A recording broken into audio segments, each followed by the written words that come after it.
एक दिन एक 22 साल की बहुत ही खूबसूरत लड़की जब सुबह को आंखें खोलती है तो वो अपने आप को किसी और के ही रूम में देखती है। इसके अलावा जब वो पूरी तरह होश में है तो उसने देखा कि उसके बदन पर एक भी कपड़ा नहीं था। It was like a bad dream for her but that was the reality. Just imagine that thing कि तुम लड़का हो या लड़की, कि जब सुबह में तुम्हारी आंख खुले तो तुम एक कॉम्प्रोमाइज कंडीशन में किसी के घर पर मौजूद हो। आज का केस एक ऐसे टिकटॉकर का कि जो सोशल मीडिया पर बहुत ही स्वीट था, लेकिन हकीकत में उसकी रियलिटी कुछ और ही थी। और आज के इस दौर में बहुत से यूट्यूबर्स, बहुत से इन्फ्लुएंसर ऑडियंस गेन करने के लिए कुछ ऐसे करेक्टर प्ले करते हैं कि जो उनकी रियल लाइफ से, जो उनकी रियलिटी से बिल्कुल भी मैच नहीं करते। और जिस करेक्टर को, जिस पर्सन को आप बहुत ज्यादा आइडियलाइज करते हैं, क्या हो कि रियलिटी में वही एक क्रिमिनल निकले। जी हाँ, आज का केस भी एक ऐसे ही टिकटॉकर का है जिसको आप बड़े ही अच्छे से जानते हो, और वो है Son Wong Chong. Yep, I am Zoheb Arshad और आज का केस है दी मामा गाय का। They are very bright chances कि आपने सोन वॉन्ग चोंग की कोई ना कोई वीडियो तो जरूर देखी होगी। ये कोरिया का सबसे famous TikToker with over 55 million followers. Just giving you an idea कि जब इनके 55 मिलियन फॉलोअर्स थे उस वक्त सिर्फ BTS ही था कि जिसके इनसे ज्यादा फॉलोअर्स थे। और दूसरी बात ये कि सोन वॉन्ग कोई K-pop सेंसेशन नहीं था, he was just a normal guy. उसकी जर्नी स्टार्ट हुई थी 2020 में कि जब पूरी दुनिया में कोविड-19 आया हुआ था और हर एक शख्स अपने घर में ही बंद हो रखा था। उस वक्त कुछ ये हुआ था कि कोरिया में टिकटॉक और यूट्यूब वगैरह ने बहुत ज्यादा बूम किया था। और अपने कॉलेज के एक्स्ट्रा टाइम में एज अ को करिकुलर एक्टिविटी सोन वॉन्ग ने टिकटॉक को ज्वाइन किया। और देखते ही देखते तकरीबन एक साल में ही सोन वॉन्ग ने तकरीबन 30 मिलियन फॉलोअर्स गेन कर लिए। और फॉलोअर्स में रैपिड गेन का फर्स्ट रीजन, पहले तो उसके बहुत ज़्यादा गुड लुक्स थे, और सेकेंडली वो अपनी वीडियोस में एक फनी करेक्टर प्ले करता था और मोस्ट ऑफ द टाइम वो अपनी वीडियोस में मामा मामा चिल्लाता था, जिसकी वजह से आहिस्ता आहिस्ता लोगों में वो as a mama guy famous हो गया। खैर, वो इसी तरह फनी वीडियोस बनाता रहा और वो इसके अलावा दूसरे टिकटॉकर्स के साथ, दूसरी फेमस पर्सनैलिटीज के साथ कोलैब्स भी किया करता था, जिसकी वजह से उसको काफ़ी ज़्यादा बूम मिलता था। उसके इसी वजह से मिलियंस में व्यूज आने लगे थे। And when he was 26 year old he was globally famous. अब सब कुछ बिल्कुल ही ठीक चल रहा था, लेकिन फिर एक दिन कुछ ऐसा हुआ कि जिसने उसकी जिंदगी बिल्कुल ही चेंज कर दी। एट 22 जुलाई 2023 मामा गाय अचानक से ही गायब हो गए और ना तो अपनी इंस्टाग्राम स्टोरी और ना ही टिकटॉक पर कोई वीडियो पोस्ट कर रहा था। उसकी लाइफ में जैसे बिल्कुल ही खामोशी सी आ चुकी थी। अब क्योंकि वो लोगों में काफी ज्यादा फेमस था, इस वजह से अब बहुत से लोग जानना चाहते थे कि आखिर उसकी खामोशी की, आखिर उसकी वीडियोस अपलोड ना करने की वजह क्या है। और अब आहिस्ता आहिस्ता दिन गुजरते जा रहे थे and the people were just looking for him. But at 23 सितंबर 2023 अब तकरीबन 4 महीने गुजर चुके थे और अब किसी को भी मालूम नहीं था कि आखिर दी मामा गाय सोन वॉन्ग चोंग आखिर गायब कहाँ हो गया है। और फिर एक दिन एक ऐसी खबर निकल कर सामने आई कि जिसने फैंस को एक बार हिला कर रख दिया। सब न्यूज चैनल्स पर सिर्फ एक ही खबर चल रही थी, दैट अ फेमस पर्सनैलिटी और famous TikTok personality is undergoing a police investigation for a serious crime. Even though media पर उसका फेस ब्लर किया हुआ था, बट एवरीवन नोस कि ये सोन वॉन्ग चोंग ही था। While fans were waiting for his videos, not knowing कि आखिर उसकी डार्क रियलिटी क्या है। अब उसको देखकर सबके माइंड में सिर्फ एक ही ख्याल आ रहा था कि आखिर सोन वॉन्ग चोंग के साथ हुआ क्या था, आखिर इसका जुर्म क्या था, उसने ऐसा क्या किया था कि इतनी फेमस पर्सनैलिटी को पुलिस ने अरेस्ट कर लिया था। तो इसी सवाल का जवाब जानने के लिए जरा इसके बैकग्राउंड पर एक नजर डालते हैं। सोन वॉन्ग चोंग जुलाई 1998 कोरिया के एक गांव में पैदा हुआ और कुछ प्राइवेसी रीजंस की वजह से उसने अपनी फैमिली के बारे में ज्यादा कुछ तो नहीं बताया, बट इतना जरूर मालूम है कि वो एक बहुत ही वेल ऑफ फैमिली से बिलोंग करता था। His parents were like real Asian parents. वो चाहते थे कि उनका बेटा बहुत मेहनत करे, बहुत ज़्यादा पढ़े, ट्रॉफीज़ लाए, ए+ ग्रेड्स लाए और at the end of the day एक बहुत ही अच्छी जॉब करे। और फॉर्चुनेटली मामा गए पढ़ाई में काफ़ी ज़्यादा मेहनत किया करता था और उसके काफ़ी अच्छे ग्रेड्स आया करते थे। And just because his parents were very rich, तो इसी वजह से कभी भी उसे किसी चीज़ की कमी महसूस नहीं हुई। वो हमेशा नई नई चीज़ें ट्राई करने के लिए एक्साइटेड रहता था और उसके पेरेंट्स भी उसको कोई भी नया काम करने में कभी भी डिस्करेज नहीं करते थे। And when he was in his school, तो उसको मैथ और साइंस में काफ़ी ज़्यादा इंटरेस्ट था। And when he was in his middle school, तो उसको एक बॉक्सर बनने का काफ़ी ज़्यादा क्रेज था और अब उसने बॉक्सर बनने के लिए बॉक्सिंग की ट्रेनिंग भी ली थी। And now before his college he wanted to become a musician, और अपने म्यूजिशियन के पैशन को अब आगे बढ़ाने के लिए उसने साउंड इंजीनियरिंग का कोर्स करने का फैसला किया। लेकिन उसके पेरेंट्स ने उसे ये कहकर मना किया कि क्या वो इस म्यूजिक के चक्कर में पड़ा हुआ है, उसे किसी बड़ी फर्म में एक अच्छी सी जॉब करनी चाहिए। तो उसने अपने पेरेंट्स को ये कहा कि अगर उसे ग्रेजुएशन में अच्छे मार्क्स आ गए तो वो अपने कॉलेज में साउंड इंजीनियरिंग ही करेगा, और अगर उसके ग्रेजुएशन में अच्छे मार्क्स नहीं आए तो जैसे उसके पेरेंट्स कहेंगे वो वैसे ही करेगा। तो अब उसने बहुत ज़्यादा मेहनत की और अब फाइनली ग्रेजुएशन में उसके काफ़ी अच्छे मार्क्स आ गए। एंड नाउ उसके पेरेंट्स ने उसको साउंड इंजीनियरिंग में एडमिशन लेने की परमिशन दे दी। And now for doing that kind of degree he went to Seoul, the neighbourhood state, और सोल के ही एक कॉलेज में अब उसने एडमिशन ले ली। Now Seoul was a very new place for, वहाँ के लोग, वहाँ की जगह उसके लिए बिल्कुल ही नई थी। तो इस वजह से अब उसको वहाँ पर रहने में काफ़ी ज़्यादा प्रॉब्लम हो रही थी। लेकिन अब क्योंकि मामा गए एक बहुत ही फ्रेंडली टाइप का पर्सन था, तो इसने कॉलेज के एक ही हफ्ते में अपना दोस्तों का एक ग्रुप बना लिया। अब वो उन्हीं के साथ घूमा करता था, मौज मस्ती किया करता था। एंड इन 2020 जब कोविड-19 ने एंट्री ली, तो उसकी ये सब मौज मस्तियाँ, उसका सब ये घूमना फिरना एक ही दम से बंद हो गया। और अब मामा गाय अपने दोस्तों के साथ एक अपार्टमेंट की चारदीवारी में ही बंद होकर रह गया था।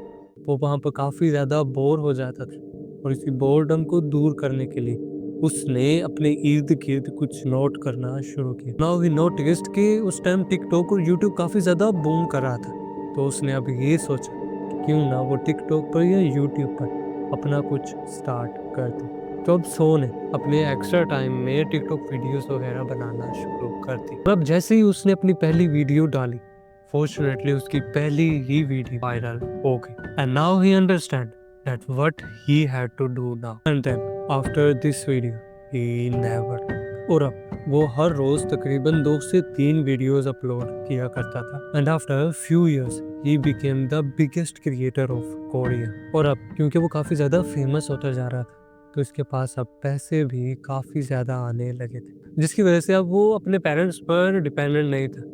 अब वो अपने कपड़े खुद लिया करता था, अपने खर्चात खुद ही हैंडल किया करता था, और इसी डिपेंडेंसी के चलते वो अपने फैसले खुद किया करता था। वो अपने पेरेंट्स से किसी भी चीज़ के बारे में परमिशन नहीं लिया करता था, और अब उसको पैसों का ये फ्रीडम अच्छा लगने लगा था। और अब आहिस्ता आहिस्ता उसका शेड्यूल काफ़ी ज़्यादा टाइट होता जा रहा था। अब उसके पास थोड़ा सा भी वक्त नहीं होता था कि वो अपने पेरेंट्स से भी बात कर ले। तो वो अपना पूरा दिन इंटरव्यूज और टिकटॉक कोलैब्स में ही गुजार देता था। और अब जब भी उसको थोड़ा सा भी टाइम मिलता था तो अपने दोस्तों के साथ क्लब्स और पार्टीज वगैरह में चला जाता था, और वो वहाँ पर खुलकर ड्रिंक्स वगैरह किया करता था। And now he was feeling free कि अब उसको ना तो अपने पेरेंट्स से परमिशन लेनी पड़ती है और ना ही उस पर किसी किस्म का दबाव होता है कि तुम कहाँ जा रहे हो, कहाँ से आ रहे हो। और अब वो अपने पेरेंट्स के बगैर बिल्कुल ही फ्री सा महसूस कर रहा था। और दूसरी तरफ उसके पेरेंट्स बिल्कुल भी नहीं जानते थे कि आखिर उनका बेटा सोल में कर क्या रहा है। He was a celebrity now, कि जिसको कोई भी पूछने वाला नहीं था, क्योंकि हमारे पेरेंट्स हमेशा हमारे साथ कुछ अच्छा करने की कोशिश करते हैं। हमें वो हर बुरी बात पर, हर बुरे काम पर रोकते हैं, डांटते हैं, क्योंकि उनका तजुर्बा होता है, उनका एक्सपीरियंस होता है कि अगर ऐसा कुछ करेंगे तो हमारे साथ बुरा ही होगा। और इस केस में उसको डांटने वाला, उसको रोकने वाला, उसको सीधे रास्ते पर लगाने वाला कोई भी नहीं था। और अब उसका जैसे भी दिल कर रहा था, जो कुछ करने का दिल कर रहा था, he was just doing। और जिस तरह का इनोसेंट वो अपनी वीडियोस में दिखता था, वो रियलिटी में बिल्कुल भी वैसा नहीं था। और अब उसके पास सडन पैसा आने से उसका बिहेवियर, उसका लाइफस्टाइल बिल्कुल ही चेंज हो चुका था। And now he was living a very unhealthy life. वो अक्सर पार्टीज में काफ़ी ज़्यादा ड्रंक किया करता था, और वो सोल जहाँ पर आने के लिए उसे परमिशन लेना पड़ती थी, और अब वो वहाँ के इलीट क्लास में एंटर हो चुका था। और अब उसकी हर रात ही रंगीन गुजरती थी। वो पूरी पूरी रात पार्टीज और क्लब्स में ड्रिंक करते हुए गुजारता था। और अब उसके दोस्त भी काफी ज्यादा रिच बनते जा रहे थे, और उसी के दोस्त ही उसे सजेस्ट किया करते थे कि आज चलो इस पार्टी में चलते हैं, आज इस पब में चलते हैं, आज ये ड्रिंक करते हैं, और आज इस लड़की के साथ नाइट स्पेंड करते हैं। दे जस्ट वांटेड कि वो दी मामा गाय के फेम से, उसके पैसे से किसी न किसी तरह फायदा उठाए, और वो ये चीज बाखूबी कर रहे थे। All of these things leading कि वो अपना सब कुछ खो दे। एंड इन जुलाई 2023 हर रात की तरह वो एक पब में, एक सोशल गैदरिंग में मौजूद, और अब वो और उसके फ्रेंड्स पब में एंजॉय के साथ साथ काफी ज्यादा ड्रिंक भी कर रहे थे। और अब एंजॉय करते करते उसकी नजर पड़ी एक बहुत ही खूबसूरत लड़की पर, जो उसे बार बार देख भी रही। अब मामा गाय और उसके दोस्तों को लड़की काफी ज्यादा पसंद आ चुकी थी, और अनफॉर्चुनेटली उनकी इंटेंशंस उस लड़की को लेकर बिल्कुल भी ठीक नहीं। They were just looking for her friends. और अब इन्हीं इंटेंशंस के साथ मामा गए उस लड़की के पास गए और उससे अब बातचीत करना स्टार्ट कर दी। लेकिन मामा गाय को उस लड़की से कुछ पॉजिटिव रिस्पॉन्स नहीं मिल रहा था। उसे थोड़ी ही देर में मालूम पड़ गया कि ये लड़की दूसरी लड़कियों की तरह नहीं है, कि जो उनके साथ रात में उनके होटल में चली जाएगी। उस लड़की ने कुछ देर मामा गाय से बात की और फिर वो अपनी पार्टी एंजॉय करने लगी। And now she was not showing any type of interest in the mama guy. और अब वो अपने दोस्तों के पास वापस आ गए। And now they all of them decided कि वो इसको ड्रिंक करवाएंगे, और तब तक ड्रिंक करवाते रहेंगे जब तक इसकी बॉर्डर लाइन क्रॉस ना हो जाए और लड़की बेहोश ना हो जाए। And now they do that. उन्होंने उस लड़की को बहला फुसलाकर इतना अल्कोहल कंज्यूम करवाया कि वो बेहोश होने वाली हो गई। And now he get her to his friends house. और अब मुझे बताने की जरूरत नहीं कि उन 2-3 लड़कों ने उसके साथ मिलकर क्या किया हो। इस चीज को बगैर सोचे समझे, इस चीज को बगैर देखते हुए कि वो किसी की बहन हो सकती है, किसी की बेटी हो सकती है, क्योंकि इन सबको इस चीज से कोई फर्क पड़ता ही नहीं था। उनके लिए मेन पर्पस अपनी घिनौनी डिजायर को फुलफिल करना था, और इसी के चलते उन्होंने उस लड़की की इज्जत लूट। वो लड़की उस वक्त बिल्कुल भी होश में नहीं थी। उसको बिल्कुल भी मालूम नहीं था कि उसके साथ आखिर वो क्या रहा है। And the very next day जब वो उठी तो उसने अपने आप को किसी और के ही बेड पर देखा। और अब आहिस्ता आहिस्ता जैसे जैसे वो होश में आ रही थी तो उसको मामा गए और उसके कुछ फ्रेंड्स के हंसने की आवाज भी दोस्तों के हंसने की आवाज भी सुनाई दे रही थी। और इसके साथ साथ कुछ ही देर में उसको फोटो क्लिक्स करने की आवाज भी आने लगी। और अब जब उसने अपनी आंखें पूरी तरह खोली और अब जब वो पूरी तरह होश में आई तो उसने देखा कि उसके जिस्म पर एक भी कपड़ा नहीं था, और मामा गाय और उसके कुछ दोस्त उसकी पिक्स और वीडियोस निकाल रहे थे। It was like a bad dream for her, but क्या कर सकते थे, ये उसकी रियलिटी थी। अब उसको जैसे ही पूरी तरह होश आया तो उसने अपने कपड़े डाले और वो फौरन से ही वहां से भाग गई और फौरन से सोल के हंगम पुलिस स्टेशन पहुंची। और अब उसने मामा गया और उसके दोस्तों के खिलाफ कंप्लेन लिखवाई और उसने पुलिस को सब कुछ बताया कि मामा गया और उसके दोस्तों ने उस लड़की के साथ क्या क्या किया है। If you don't know that कि कोरिया में इस किस्म के केसेस को काफी ज्यादा सेंसिटिव और सीरियस लिया जाता है, और इसी चीज के चलते फौरन से इस केस पर इन्वेस्टिगेशन की गई और इस इन्वेस्टिगेशन को बहुत ही केयरफुली परस्यू किया गया, क्योंकि ये बहुत ही एक सेंसिटिव केस,